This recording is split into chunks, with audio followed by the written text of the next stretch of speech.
Welcome, my name is SONY Xperia 1 and today I'll show you how to put the device into safe mode.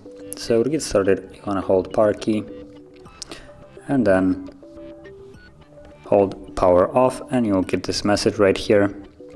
So confirm it by tapping on OK, and this will reboot the device, and once it's back on it will be in safe mode, which will also be indicated with a message in the bottom left corner of the screen.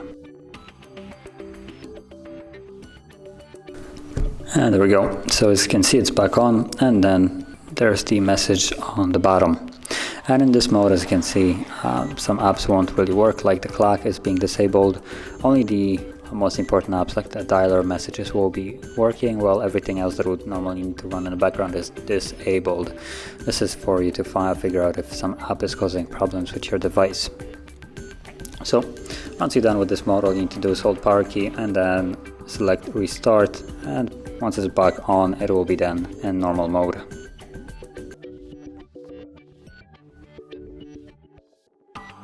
And there we go, it's back in normal mode.